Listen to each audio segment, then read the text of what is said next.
This is my masterclass lesson 18, Endgame Leaders. I decided to use the endgame instead of like finisher or something because, like Avengers Endgame.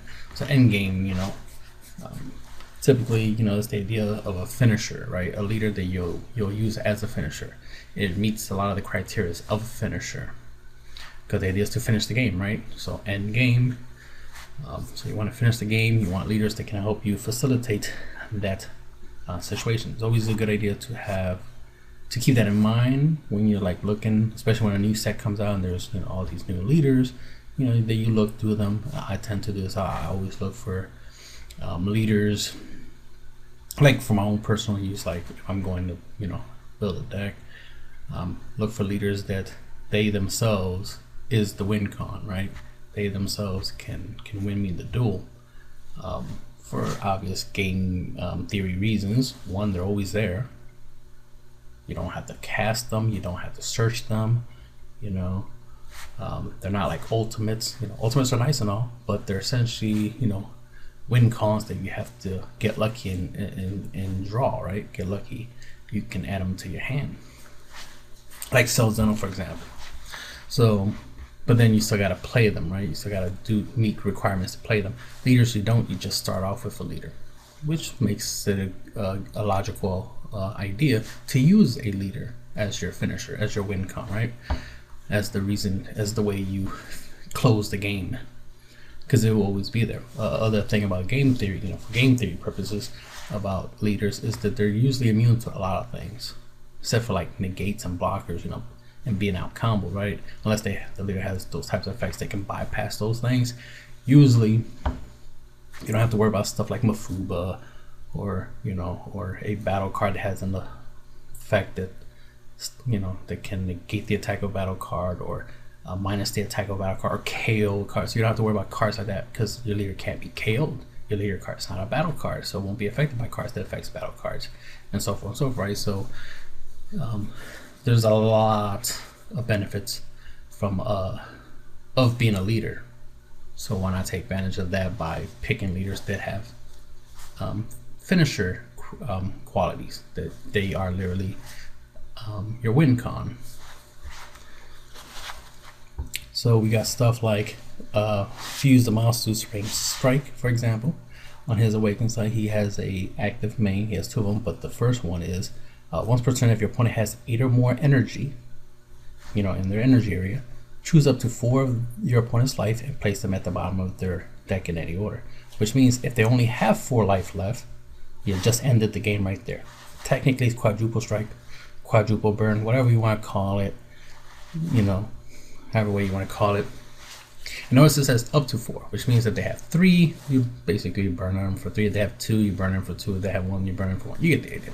The main point is, if your opponent has 4 less life, this will end the game. Just because they have 8 energy and it's your main phase, because it's a main phase effect. So that alone makes this an obvious finisher. This can obviously end games if you can meet the criteria.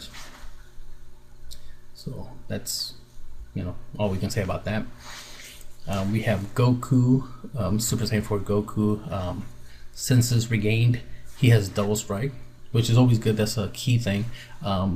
Finishers use endgame leaders in this scenario. What I consider an endgame leader is something that has double strike, triple strike, quadruple strike, or at least some type of win con, because of the fact that obviously you're trying to end the game. And having a leader that can only do 1 damage from just attacking, it's not really much of a finisher right there, right? Especially if your opponent has more than 1 life, then it's not much of a finisher. Granted, you can give a leader double strike through effects, but why do that? That requires energy, that requires you to have the card at the right point in time and all that extra stuff.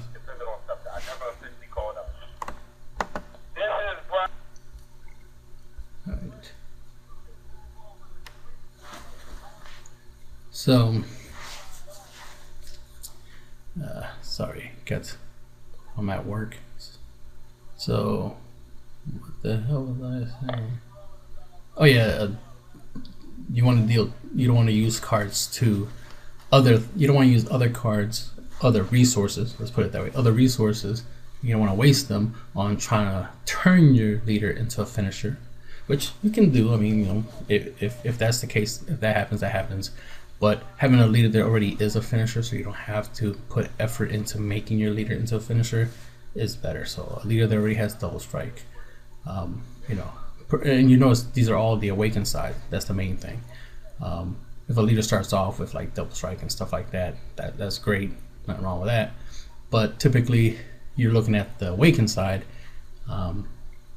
because close to the end of the game, you should be awakened, or have the ability to awaken, and your leader should have the ability to win you the game, you know, because it's an end game leader, right? At that point in time. So that's why having stuff like double strike and anything extra is awesome. When I mean extra, power boost is always a good thing, or just an extra ability. Like for example, this Goku, yes, has double strike. It's 15k, not that strong. You know, it's better to have a finisher that's, you know, 20k and above, 30k above, 40k above, right? But it has double strike, and you don't have to do anything to give it double strike. It just has it, which is great. And then it has an active main where you choose one card in your life, add it to your hand to switch this card to active mode. And this is an active main ability. So it's like dual attack, but it doesn't have to. You don't have to attack in order to trigger that, right? So in case you end up in a situation where your opponent, let's say you attack with a battle card, and then your opponent like does this Zamasu super combo and then uses the effect to tap your leader, and this happens to be the leader, right? Then it's like, well, that sucks. You won't be able to use the leader to attack, but because its ability is not the keyword dual attack, it's an active main ability, you can use this ability to take a life and restand it and then attack with it and try to finish your opponent off that way. Plus the fact that you're adding a card from your life to your hand, consider that a draw. That's another thing you want a finisher leader to have. I mean, it's just a good effect to have, period. The ability to draw, because that just adds more power, you know, because you can because if you draw a super combo or a regular, you know, or a battle card with 5k combo power, or, you know, requires 1 energy at least, right? So you can guarantee 10k, as long as you can, you know, you want it to be a battle card so you can combo it and make this attack even stronger. So you want to be able to draw, because that can help you boost up your leader and add to, you know, you dropping your whole hand to finish your opponent off with your leader swing. Having double strike or more, you know, the more damage they can do, the better, because you might be in a scenario where your opponent has 3 life, and if you don't beat them that turn, they win. So having triple strike would be better in that sense, right? But at least a minimum of 2. You don't want a single strike leader. You want at least a minimum of a double strike leader. The fact that this has an active main where it can restand itself, essentially this makes this leader technically a quadruple strike. You know, swing for double strike, restand it with his active main, and attack again for double strike again, right? So, and all you have to do is just boost it up, right? Combo, make it strong, make its attacks go through, and you can, you know, essentially finish your opponent off that way. So this is a pretty good leader because it has essentially ability to draw with its effect, double strike, and the ability to attack twice is really, really nice. That makes up for the fact that it doesn't have an inherent power boost. So then we move on to a leader where it does have a power boost. So we go to this one, Gogeta, Super Saiyan Blue Gogeta, Prophet of Demise. He's 15k, he's double strike, but his first auto, when this card attacks, draw a card, they get 5k power for the battle. So it's a 20k double strike, you draw a card. So that's pretty nice, you know, base of 20 by swinging. You swing 20k double strike, that's a good starting point, and then just combo and make it even stronger, right? The fact you're drawing is adding to its power. Let's say you drew a super combo, bang, drop the super combo, now you got a 30k double strike, and then combo from that. So, you know, these are the kind of things you want to look for. And that's just basic. That's just a basic version of that, you know, drawing, power boost, and double strike. It's as simple as you can get for a finisher leader. But then you got something like Super Baby 2 Awaken Malevolence with an with the auto ability of This, you have to meet the criteria for it, but it's a pretty badass effect. You know, just because it's the only example so far for this effect is when the power of your opponent's leader card is reduced to 0 or less, this card gains triple attack, which is pretty unique, you know, for a leader for the duration of the turn, which is nice. So if you're able to give this leader double strike, which there is a way to do so, there's a encouraging presence Monaka, which can give your leader double strike. So then this will be worth giving him double strike for the duration of the turn. So that way, every time he attacks, it's, you know, 2 damage for each attack. So that's essentially 6 damage this leader could potentially do once you meet these criteria. Now, this is not something easy to do. Obviously, you got to build a deck around to facilitate this, but it is nice that it has that ability. It's not one of the best like finisher leaders, because you normally want a finisher leader to not require anything extra. But I thought this was a pretty cool effect, so I just wanted to more of an honorable mention than like a go-to leader as a finisher. Views is just another one of those win con leaders. I only have them here for the whole active main. Pay 16, you win the game. Plain and simple. You just win. You just win. You just win. Right? That's simple. That's a finisher. That's the end game. Just win. Right? Moving on. You got Father and Son Kamehameha Goku and Gohan Return. It has 2 active abilities. First one is active battle and active main, but it has an auto, of course. When it attacks, draw cards. Always good to have a draw ability on your finisher, right? So you attack, you draw. Active battle. Once per turn during your turn, choose 1 card in your life, add it to your, place it into your drop area so you don't add it to your hand. This card gains 10k power and triple strike for the duration of turn. So it'll be 25k triple strike, and remember, you get to draw from attacking. So that's pretty nice. A 25k triple strike is much better than a 20k double strike, right? Way better. And then it has an active main. Once per turn, switch this card to active mode. At the end of this turn, you lose the game, right? So you get to essentially dual attack, right? It has an active main ability to restand, so it can attack again. So you could triple strike your opponent twice in a single turn, and you'll still be 25k in that process. And it doesn't say once per turn you draw when you attack, so you actually draw every time you attack. So you draw on the first attack, and you'll draw on the second attack. So that's pretty badass, right? Can't get no. I mean, you can get better than that, but I mean, this is pretty sweet, right? This is pretty sweet. Definitely better than, you know, just 5k boost and double strike. This is way better than that. This is even better than this thing that doesn't get a 5k boost, doesn't draw, and it's only double strike. This is a good card.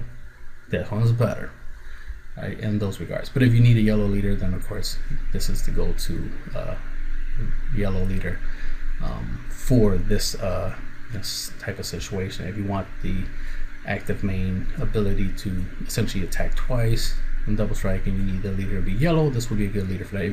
If you need green, then obviously Gohan will be a good option, depending on which if you're doing best of 1 or best of 3. Because he's this card obviously banned in one of them, which if I'm right, it's best of 1 it's banned in, but whatever. It's just here as to show what makes a finisher. Being able to beat your opponent, like how you saw how this Zamasu burns, essentially burns, right? Gets rid of your opponent's up to 4 cards for your opponent's life. This is similar. It'll deal damage if you, let me read it to believe, if you have a red unison. You do need a card to trigger this, but if you have a red unison card in play, when your opponent takes damage from a non-keyword skills on your battle cards or unison cards, deal 1 damage to your opponent, and then they get the skill for the rest of the game. So of course you can swing with it and it can deal damage, right? But then it has the ability to essentially add damage if you were to, let's say, give this thing a well, not give it anything, but if you're able to burn your opponent, essentially, if you have an effect that deals your opponent damage, this will add to it. So this will be like a burn finisher type thing. Not the best example. Obviously, I'm still waiting for a leader that by itself can be like, I can burn you. I attack. Oh, you activate a counter attack? Burn you. There, finish you off anyway, right? Even though you negate my attack, I still dealt you damage, and that was more than enough to win. Especially in a scenario where your opponent plays a spark and negate to negate your attack, which means they took a life. Let's say they had 2 life, and then now they're down to 1 life, and then your effect kicks in because they use a counter. You burn them from 1, and now they lose, and it's like, huh? You lost because you negated. That'd be funny, right? So this, burns is, obviously always good to finish your opponent off. So I consider this card if I want to do burn, but of course I'm waiting for better burn leaders or burn finishers, if you want to call it that. We already talked about him. This leader, Super Saiyan 4 Goku, Guardian of History. Double strike, of course, 15k off the bat. Has a permanent during your turn. It gets 5k power for every 8 black battle cards in your warp. So if you have 16 battle cards, you'll get 10k instead. So it'll be 25k double strike. And that's pretty good. 25k double strike is a good starting number to start off with to try to finish your opponent off with, right? And then just combo into it and make it even stronger. And then it has an active main once per turn. Oh yeah, well that part. Well, that part matters a little bit. Place up to 4 black battle cards from your warp into your drop area to draw 1 card. So essentially, if you have 20 black battle cards, you'll put 4 of them into your drop so you can draw, so that you can get a draw. So it's always good to have the ability to draw, right? To get a draw, you still have 16 black battle cards out of play, so you still get the 10k boost. So you'll be 25k, and then double strike. So you'll be double strike 25k plus your draw, and that whatever you draw, let's say it's a super combo, that's an extra 10k you can drop into its attack, right? And essentially make it 35k double strike, that good stuff. So not much there to say. Of course, the more black battle cards you have to play, for every 8 black battle card, you get more and more powerful. So it's pretty nice. It's kind of like the Mirror Absorb, Mirror Creator Absorb, Supreme Power Champa, combo, but it's all built into just the leader. It's not as good, but it's better than nothing. And and I've definitely finished some games with that. I remember one time I got surprised when my opponent swung with it, and it was like, all right, 25k double strike. I'm like, oh yes, it's that Goku. Shit, 25k double strike, that's a problem. Because I didn't realize that my opponent was playing this Goku until he said 25k double strike. I'm like, oh shit, yeah, it's that Goku. I think I out comboed that attack when that happened. Explosive Power Jiren. This mother effort is amazing. You do have to meet the requirement for it, so inherently it's not quadruple strike on its own, but the fact that it can gain quadruple strike is pretty badass. So I just wanted to mention that it does exist.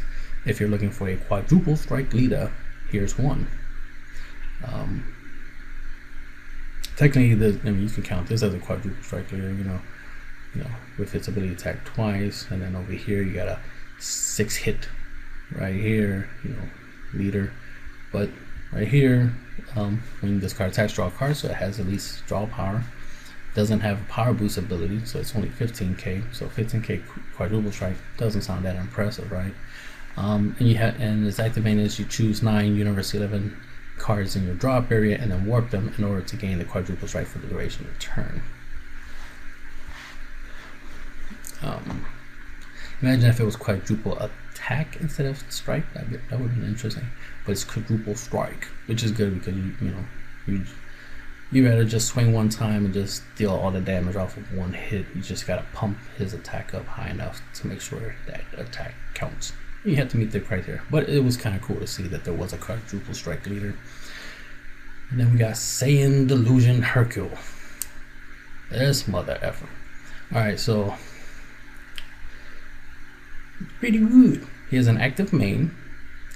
He starts off 5k, which is not, you know, great compared to like a 15k leader, but starts off with 5k. Active main. Choose once per turn, place all cards from your hand into the drop, a minimum of 1 at least, in order to gain 50k power for the duration of the turn.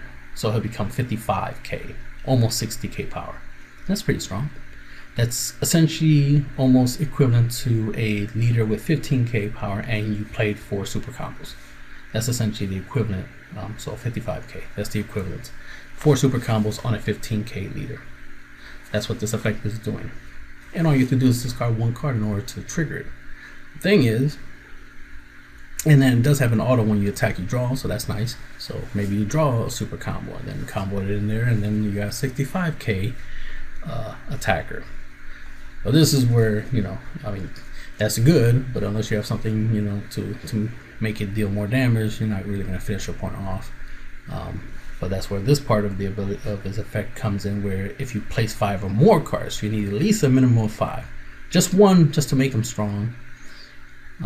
But if you discarded 5 cards, which will be better, you get the triple strike for the duration of the turn. So you get triple strike and 55 and 50, you know, and become 55k. So 55k plus triple strike.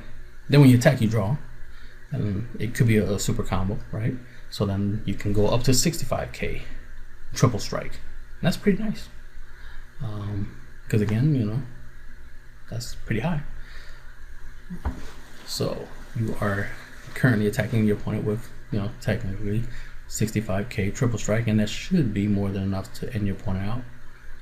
But if not, then not, right? But if you play your cards right, you play the game right, it should.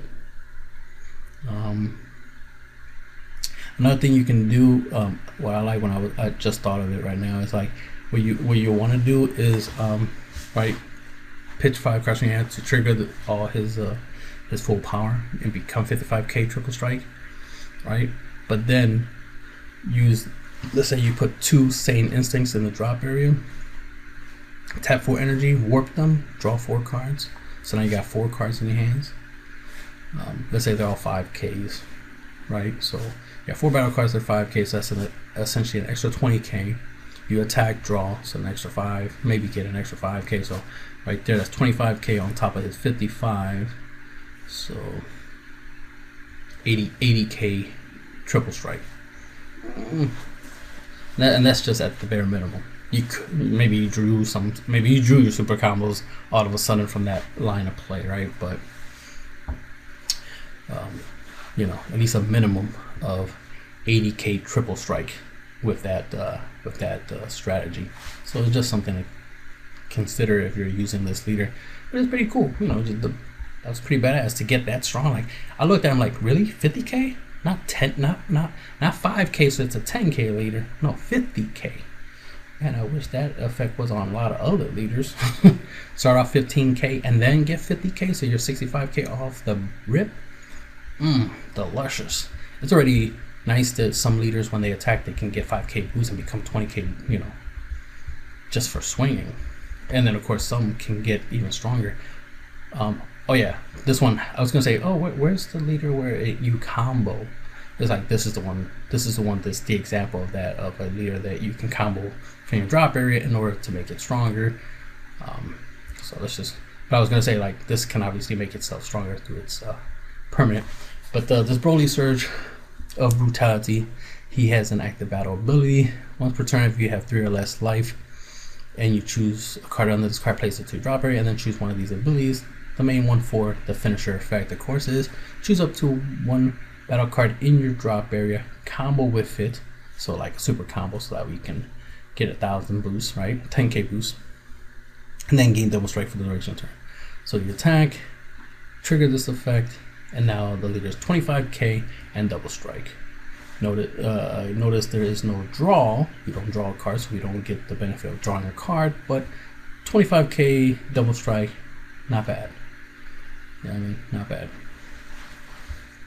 Obviously, I already showed other leaders that are better in comparison. You know, but not bad. Obviously, you know, when it comes to like a green leader, this is red green. Obviously, Gohan will be better in that regards because of the 25k triple strike with the ability to attack twice, so that's always makes it better. But this is not that bad, you know. And it's not all about like which one's the best and whatnot. Obviously, some are better than others. It's just a matter of knowing that you should look for leaders that essentially can win you the game by themselves, either through a win con, you know, win condition or whatnot. Obviously, I could have put like no, but that's more of a strategy. I was gonna say like what's his name, Janemba or something, where you can, you know, like a leader that mills your opponent, you can win that way, but that takes way too long, right? That's not exactly something you could just be like, all right, time to go for game. And you know, obviously the idea is to win through your opponent losing life more than through decking them out. But there is obviously views you just automatically win, so you just gotta have 16 energy to, you know, pull it off. But you get the idea. You know, these are some good examples of endgame leaders you can use to win the game and finish the games off. I notice a lot of times people have a habit of like really trying to, you know, win with certain cards, you know, like Silzano or something like that.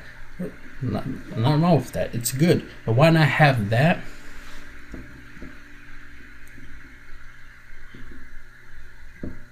Why not have that, right? Why not have that a win con in the deck, but also the leader is also a win con, because the more win cons you have, the better. So I'm even going into this whole idea of like, I'm going to try to put more triple strikes in decks, more 30k strikes in the deck.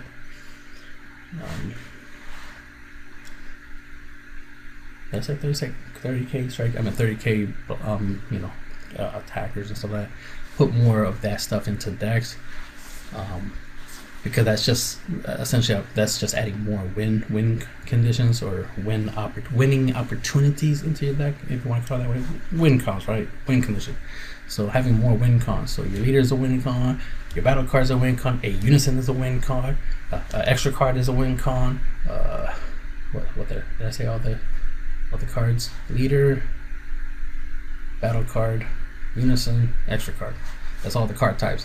Why not have all of those 4 card types be win cons, right? And then put them all in the same deck, right?